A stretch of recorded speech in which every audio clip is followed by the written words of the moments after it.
The dial turns and clicks, further and further towards the unknown, buzzing distortion, building until it's the only thing. Ratios are off, the signal is hot.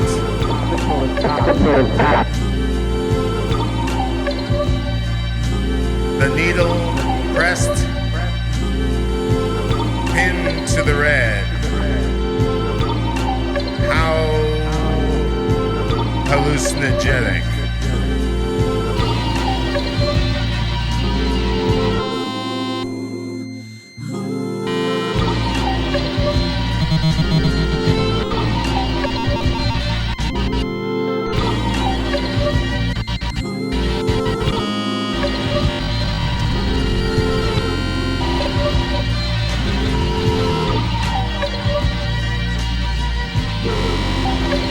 Hallucinogenic it all grows, beyond what we can comprehend.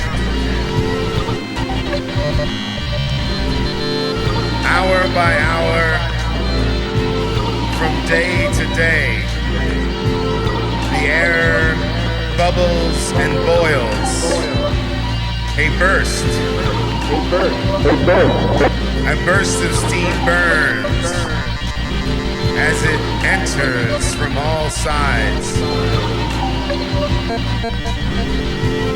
The words are hot. The thoughts are hot. The signal is hot.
moving,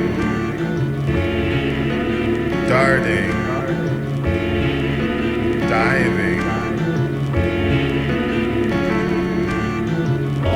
beyond, beyond, beyond, beyond, beyond, beyond, beyond, beyond, beyond, beyond, beyond, beyond. We count ourselves in, staving off the light, blocking the entrance, holding the dawn in place. Beyond.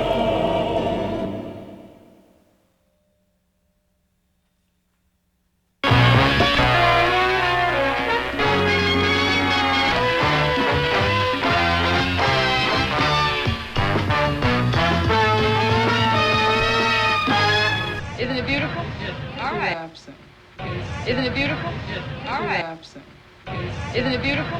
All right. Isn't it beautiful? All right. Isn't it beautiful? All right. Isn't it beautiful? All right. Isn't it beautiful? All right. Isn't it beautiful? All right. Isn't it beautiful? All right. Isn't it beautiful? All right.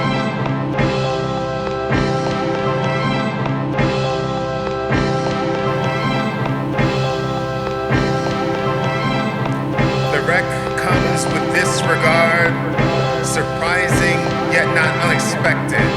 Still it falls with a boom, the same bash, the same crash.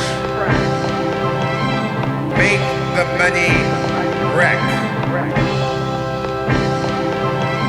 Comes with disregard. Fall. Who can see the shapes and colors as they are, as they appear again. Hearts fall, hearts fall, hearts fall, hearts fall. The wreck comes with disregard, surprising yet not unexpected. Still it falls with a boom, the same bash, the same crash. Make the many wreck. Comes with disregard. Who can see the shapes and colors as they are, as they appear again. Hearts fall. Hearts fall. Hearts fall. Hearts fall.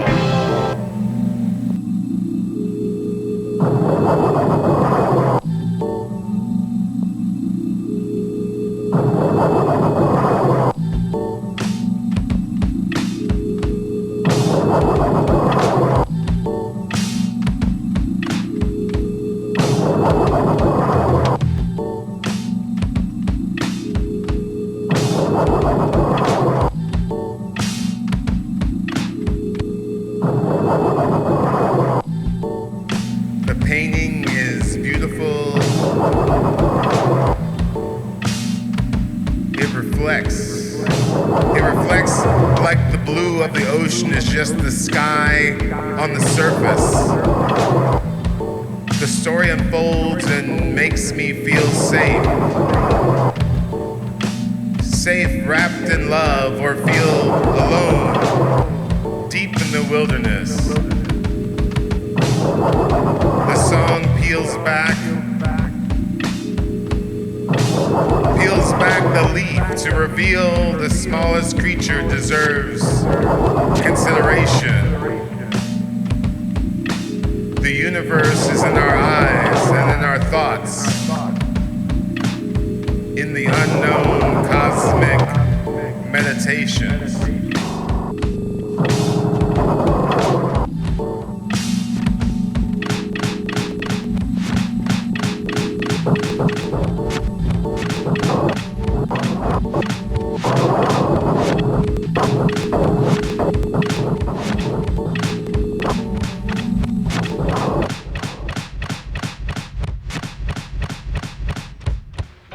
Isn't it beautiful? All right. Isn't it beautiful? All right. Isn't it beautiful? All right. Isn't it beautiful? All right.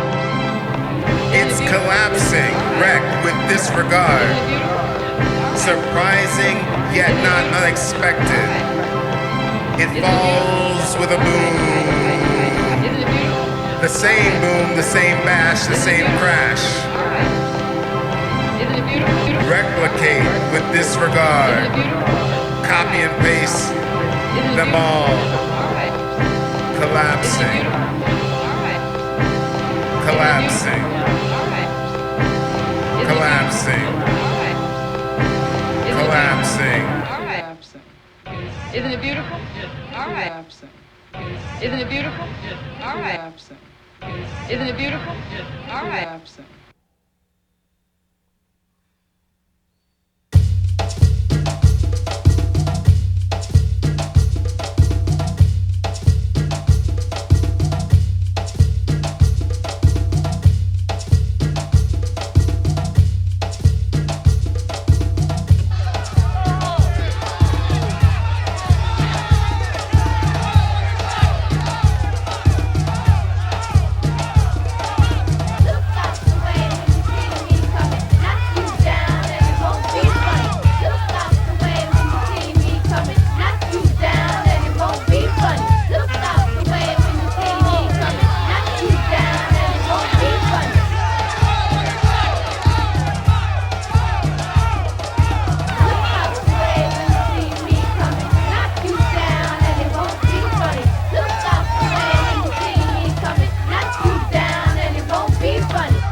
Our lists of demands: beauty, form, destiny, love, time, future, and life. When you see me coming, knock you down and it won't be funny. Look out the way when you see me coming, knock you down and it won't be funny. Look out the way when you see me coming, knock you down and it won't be funny. Look out the way when you see me coming, knock you down and it won't be funny.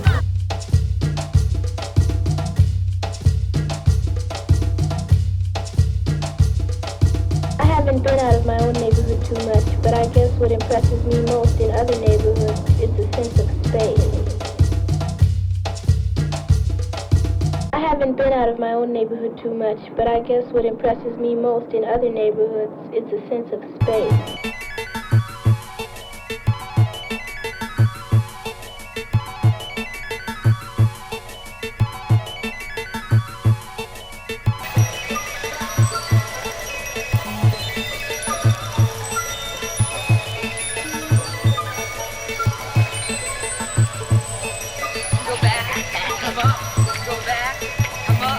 One time. All right. Two times. Can you do it?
Yesterday I woke up in a panic. Not the panic that swallows every sound and spins the wheel frantically, but the panic where everywhere all the animals are crying. The insects are too. Birds, frogs, the kingdom of spiders, all prophecy, all allegory.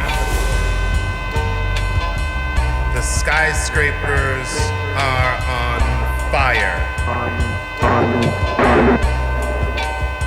I stay tuned, but the radio only plays a voice in the distance that is all but shrouded in static. The voice asks for help or advises on where to go for safety, but I can't understand a word, nor where they are in time and space. I look around to assess the risk, but the silence is frightening, and the room reflects nothing, but the kind of nothing that happens before fingers from many hands press through the wooden slats, covering the windows, alerting you that there is no escape.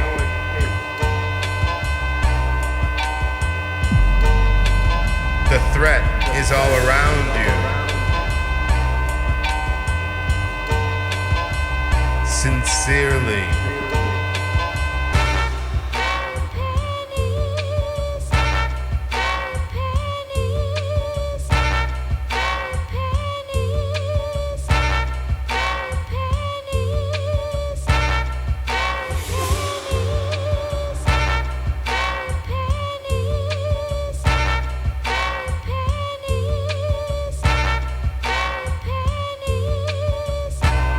Today I woke up in a panic. A panic where lines of digital distortion travel cracked screens scrambling the information. The red and blue flashes of color are happening both outside the window and behind my eyelids inside a dark room. Cacophony swirls in the brightest of hues as animated characters dance in a loop on the borders of consciousness. Sound bursts in for fractions and fractured frames sweep by as life in collage storms fight for the foreground like extras once did in the DMX videos of days gone by. The negative space of spoken words weighs heavier than anything that was said.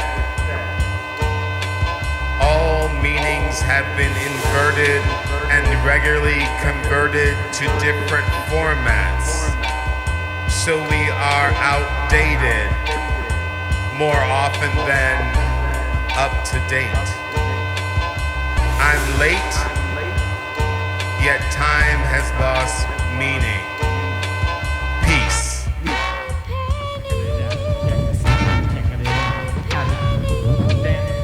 When the whole book up, you know, the serious making you rock. Rhythm, rhythm. Rhythm, rhythm. Like, the shows when I get on my head.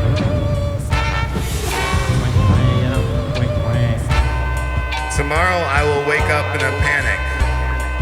The architecture is never neutral. Intentions make the walls conform. The networks create connections and monetize reactions. do you feel about what you have just seen or heard? How about now? Is there care or is there none? The difference is indistinguishable in the analysis. Content is contentment or contestation. The image is the same. You reflected many times like glitter. Meaningless. It is not concrete. It is ephemeral. At the same time, trackable and traceable. The documentation is shared and predictions made. Chaos is the state. It is the energy for the frameworks. Art, music, communication, and community. Optimize and in high volume. Projection unlimited. Forever is immediate. Panic is pleasure. Contact, love, disregard, click. What we failed to do was to build colleges of peace. I mean, we could have, see, but we didn't know. We didn't think that it was ever going to go away. We thought probably that peace was there to stay. Who would ever have thought that it would happen again?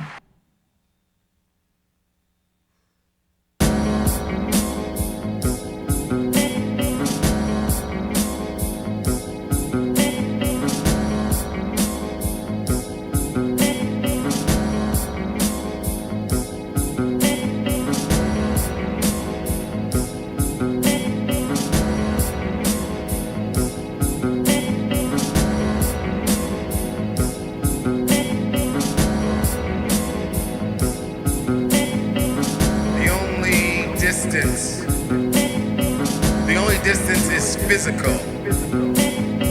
The only distance is in our miles. Because the distance between you and I is a fiction. What we are speaking of is proximity. Proximity creates empathy. A closeness in heart, nerve, and mind. So expand outward. Reach out, for proximity is closer than you think. We laugh, play music, and tell stories. We grow and we gain. We learn and see despite the miles. We were never really distant. Urban renewal, redlining, and blockbusting. That's distant. Disinvestment and destabilization, murder and disenfranchisement are the story non-fiction. The half has never been told, and so distance. It's distance that remains. We are too far away. Create proximity. Create proximity, my people. Create proximity. Because without it, we can never see the whole picture. We can never see the whole picture. We can never see the whole picture because it was never distant. Distance never made the heart grow fonder. It's closeness in heart, in nerve, in mind.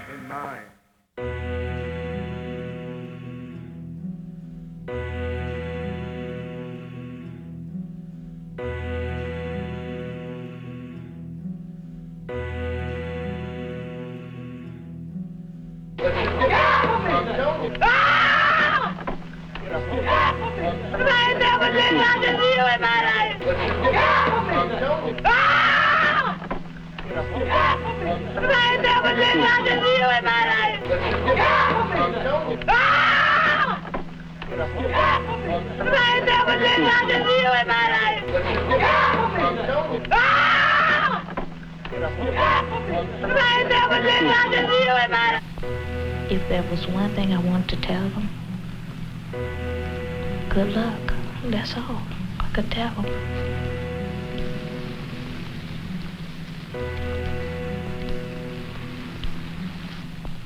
If there was one thing I wanted to tell them,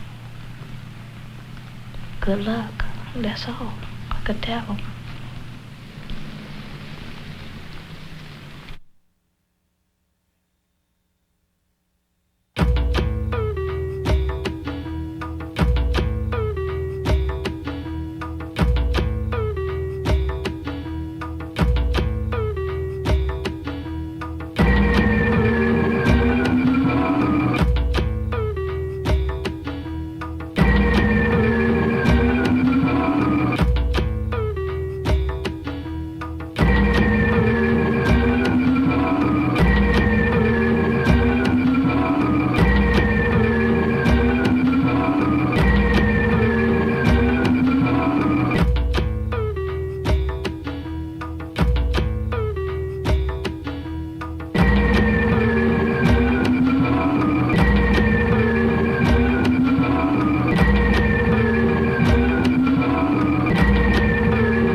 Before we start this discussion interview part, I'd just like to send a thanks to Museum of Contemporary Photography for helping present this event.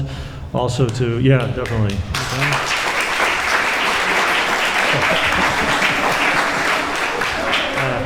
Of course, Experimental Sound Studio that's been organizing or helped organize the Option Series for years now. And to get to do it in this new space is incredible. And big thanks to Tomeka Reid and Andrew Clinkman, who both helped me with the programming or the curation of the programming. So thanks for being here in the audience. And I kind of was thinking a lot about what to talk about because we had done a presentation with Damon early in the series. And I'm kind of more astounded now getting to know a little bit more about your work, because it's on so many different levels. I mean, you work with music, with text, your visual art, devotion to education. Last Thursday, I found out you also are a practitioner of jiu-jitsu. This is like a very expansive approach to creative activity. And a lot of the people I know and work with are similar in that they do many different things. They're not, just pursuing one path, but the level to which you do these things and the effort put in and the results are pretty staggering as someone who's been trying to follow what you do more and more. And I wanted to see, just as someone who is working, at least in the musical aspect of things, with so many different sets of activity happening, how do you think about organizing your approach to like one of those threads, like let's say the musical thread?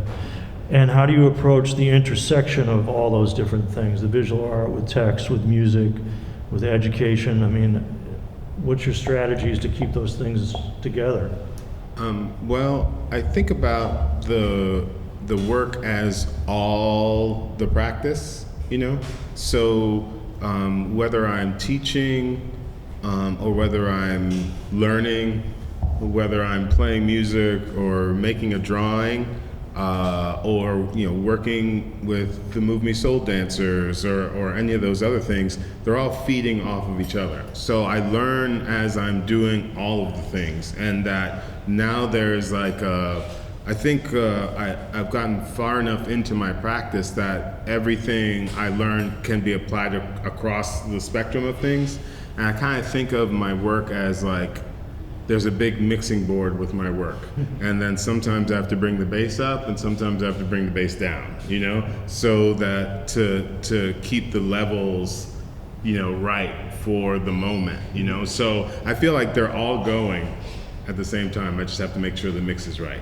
Does that answer the question? Oh yeah, definitely. It's so you're always thinking of it as a large practice intersecting, not like, okay, I'm focusing on music this week, for example. It's all intersecting at all times on some level in this mixing board you're talking about. Yeah, and I'm trying right now to even draw closer connections to all of them.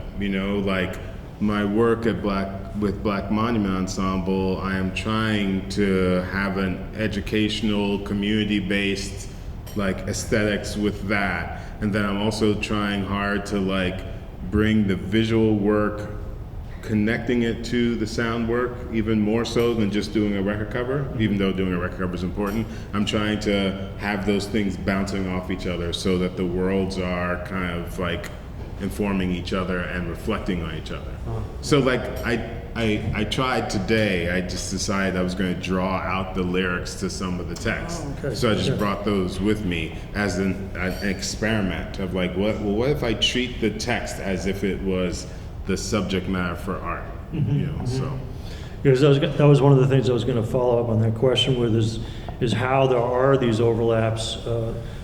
To my mind, with text in particular, and the visual art, a lot of it includes text. Obviously, what you did today in the performance included music, let's say instrumental music with text that you had written.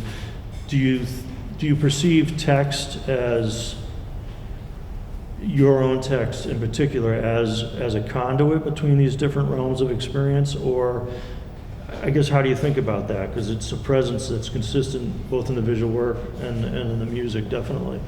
Well, I think about I've always been attracted to work that has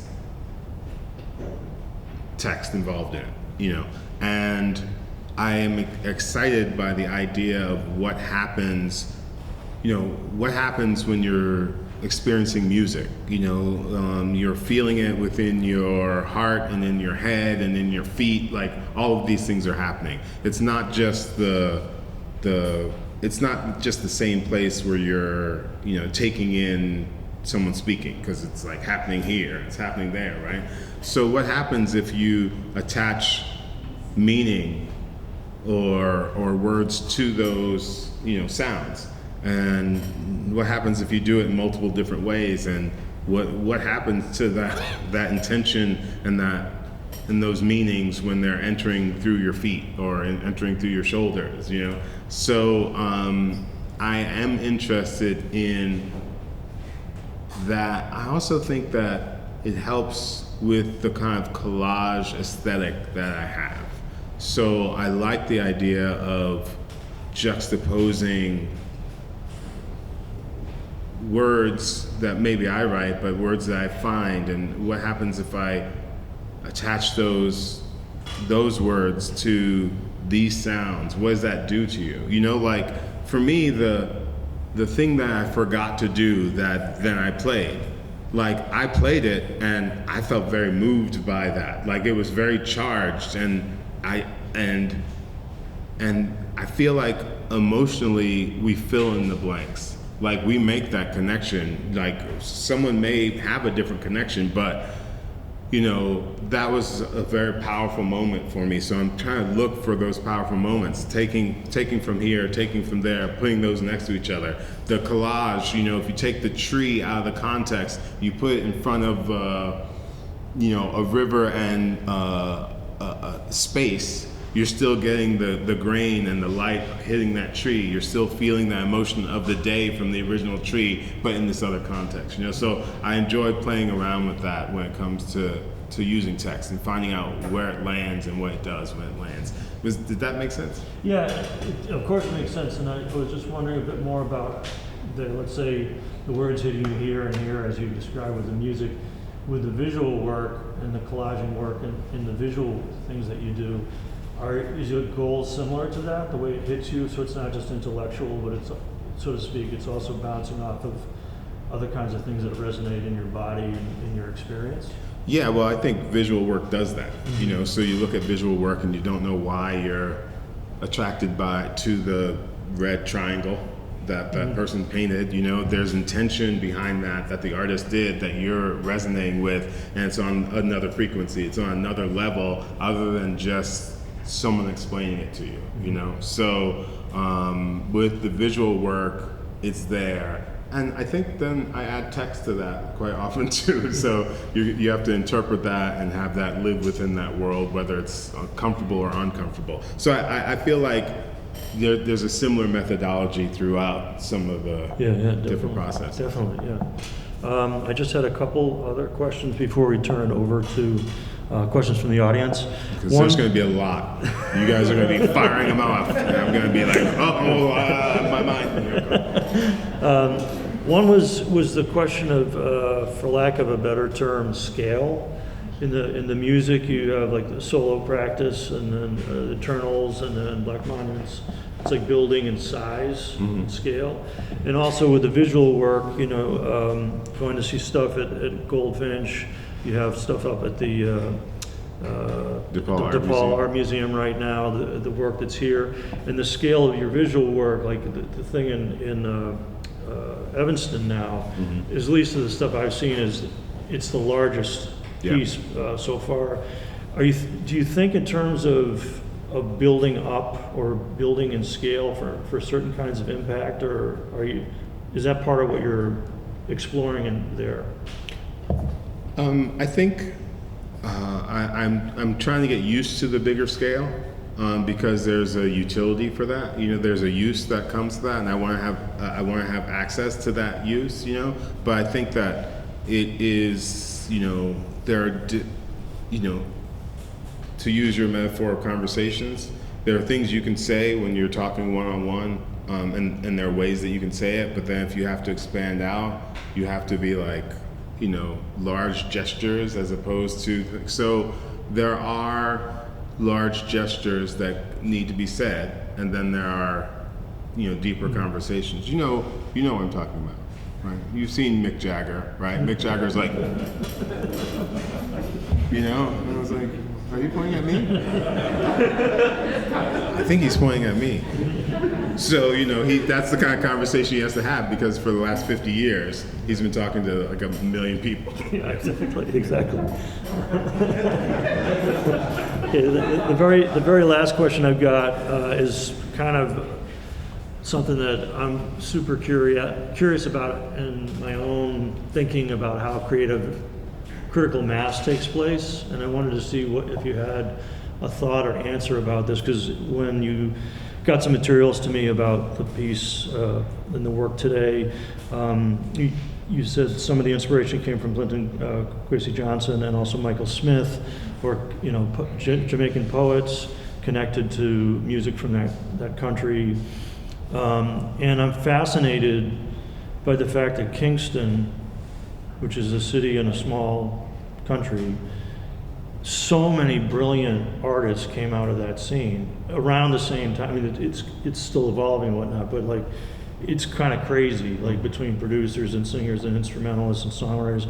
And also, I'm fascinated by the development of the AACM in Chicago, that like on paper, statistically, it just doesn't seem possible that many geniuses could be in one city at one time working together. And the same thing kind of in a parallel in Kingston with all these artists happening all around the same time.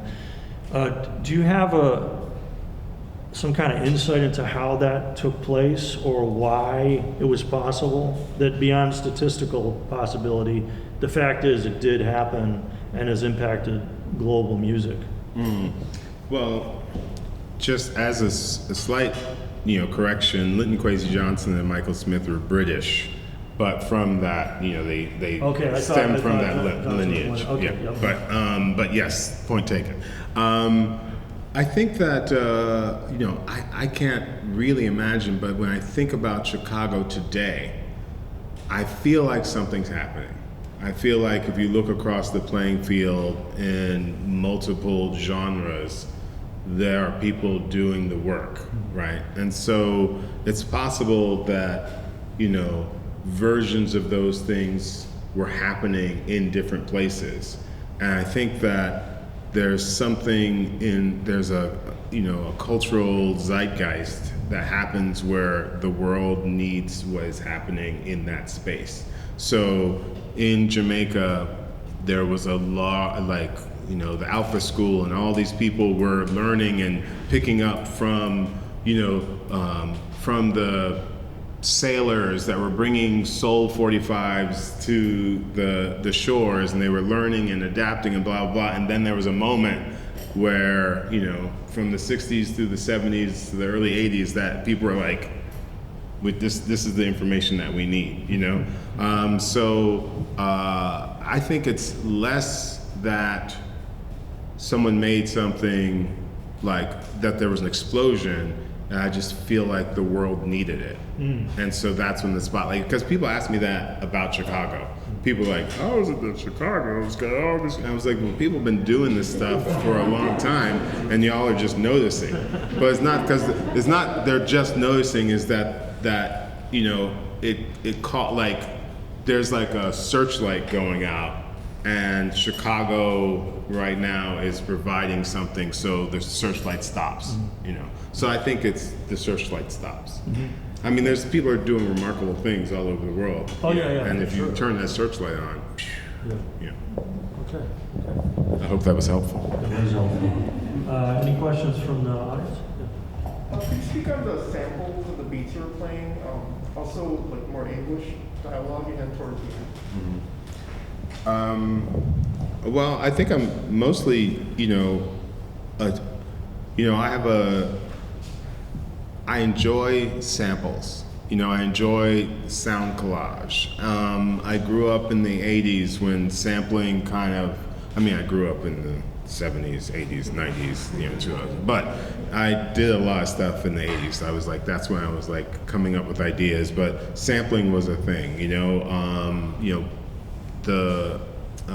Public Enemy came around at that time. So not only do I like it as a medium, I'm also interested in what that medium says.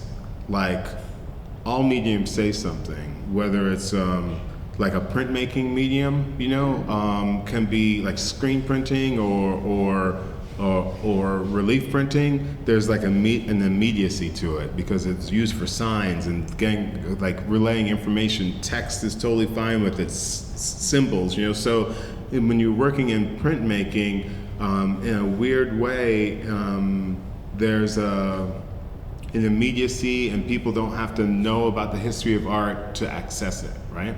So I think about the sampler, and I think about what it says culturally and what it does and what making a sample does and how we as a culture now respond to the sound of that sample, right? And what does it do when you sample a beat? Regardless of whether you listen to hip hop or you were born in the 80s or afterwards, we have a cultural understanding of what this medium does, right? So if you play with that medium, you add content to it, you add different shades to it, you chop it up in different ways. What does it do to your experience of hearing it, but also what is it doing to your experience of that medium? So I enjoy finding beats, using beats in a very kind of like enjoyable way that that the Bomb Squad or other great producers use beats, but I'm also interested in what it does as a feeling, as a sensation, and what information it gives you. I will say that, like, I often use boom boxes. I didn't bring one today. I would bring one today, but I was catching a lift, and I only have two hands. But I love boom boxes. I always have. And sometimes if I'm walking around and I'm carrying a boombox, strangers will smile at me when they see the boombox. I don't know why. There are any number of reasons, but I feel like there's a cultural connection to that object. And what happens if you use that object in some other context? So it's not only the sounds, but it's also the thing that produces the sounds. And it's also how, I carried boom boxes around as a teenager, and I played the Dead Kennedys, walking down, that's also this accessibility thing, So that's what I think about it. That's how I think about sampling. I think about it in a way of collage, but it also means other things. The kind of sounds, human sounds and text that I look for, I'm making kind of I'm writing an essay. It's like a long form essay. And I'm looking for ways of having different points of view in this essay that you're finishing in your mind. So the essay is, whether it's my text or the text from Black Monument songs, or it's something that you heard me sample, you have to fill in those spaces and finish that essay for me, whether the samples are the Greek chorus or whether the singers are the Greek chorus, or whether these are notes in the margin that you're picking up that someone has left for you. These are things to like help you figure out like what's being said. And sometimes the samples say it much better than I can say it. It's just there, and it's not overtly obvious. It's doing something. There's a song on the Black Monument Ensemble's second album called Now. The song is called The People versus the Rest of Us. And there's an interesting juxtaposition for me that the sample inside the song is talking about, it's a man who sounds like a white guy talking to a black guy who's incarcerated. And he says to him, hey, if you took a plea, you probably would have been out by now. And he's like, yeah, I probably would have. I probably would have gotten parole, I would be out by now. He's like, but you didn't do it. He's like, I did not do it. He's like, why? Because I'm not guilty, right? So this is a phenomenal chunk of text, right? that says many things. But I start the song with a sample of a young person talking about breakdancing. And that person's talking about the possibility, you know, like what happens when you do something well and you feel good about yourself and people say, wow, how'd you do that? And you feel confident. And then the song comes in and you're greeted with this other thing. So you have to make a correlation between these two things that are happening is deeper than I could do. Like if I was writing a piece that made those connections, leaving those two things up there for you to hear and put together is a much deeper process. I hope that answers the question. Okay. We're not gonna have a lot more time for more. No, I'm just kidding. Well, you just changed my question. Made me thank you. That is such a rich essay, and I just want to riff on what you said to say in this one that you just made with us for us. Where did the essay begin? I was asked where the essay begins, if you couldn't hear Susie. The essay began a long time ago. Like I feel like the essay probably began at Sounds Like Now in 2015. So I'm still writing this essay, and I probably will be continuing to write this essay for years to come. Yeah. So it's a conversation, you know, and it's a conversation. I feel like I'm having a conversation that Black people have been having in this country forever. You know, like, you know, soul music is having this conversation, blues, gospel, jazz, they're all having this conversation, you know. So I'm continuing in a stream of like trying to figure out what the fuck is happening, you know. So. Okay. Seems like a good place. Yeah. Oh, sorry, man. What about context? Because the piece that you left off there, it's a very beautiful sample, but she's clearly under duress, or it sounds like she's under duress. Yeah. How does that play with taking it out of context like that? Well, I think that taking it out of context, you end up applying your own context to what that duress is, like what is happening, you know. So leaving that space for you to figure out, you know. She actually says, like, I never did nothing to you. Let me go, you know? And that's just, you know, in juxtaposition to the person that says, you know, if I had any advice, all I could say is good luck, you know?